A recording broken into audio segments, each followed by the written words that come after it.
และแล้วก็มาถึงวันที่เธอต้องไปใจปวดร้าวแทบแตกสลายก็รู้ยังรักเธออยู่แต่ไม่รู้จะห้ามไงต้องปล่อยไปหัวใจสุดจะรัง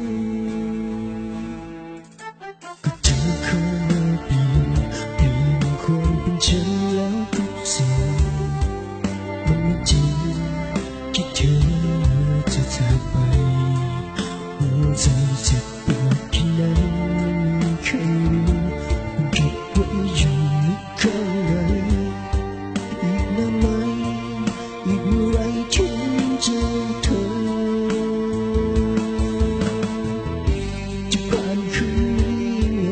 ข้างกายไม่มีเธออยู่อยากบอกให้รู้ฉันคงต้องตายถ้าขาดเธออยากกอดเอาไว้นานๆสักครั้งก่อนจะจากมันทรมานแทบจะขาดใจ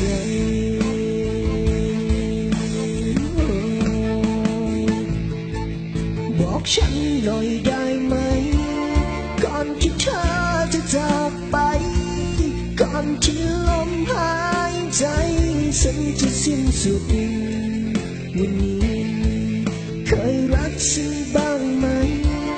อยากจะถามครั้งสุดท้ายก่อนคืนวันนั้นโหดร้ายจะมาถึงบอกฉันหน่อยได้ไหมว่าทำไมต้องหลอกฉัน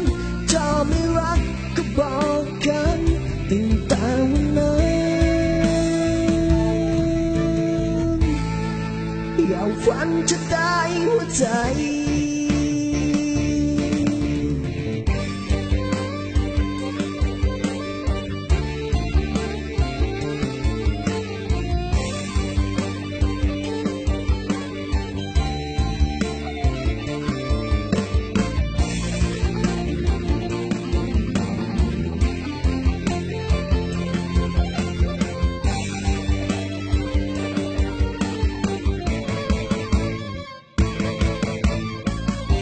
จะผ่านคืนนี้ไงข้างกายบ่มีเจ้าอยู่อยากบอกให้หูใครคงต้องตายถ้าขาดเจ้า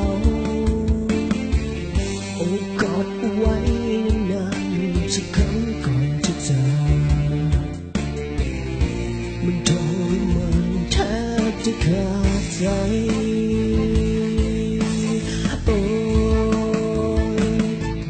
บอกฉันหน่อยได้ไหมก่อนที่เธอจะจากไปก่อนที่ลมหายใจฉันจะสิ้นสุดวันนี้เคยรักฉันบ้าง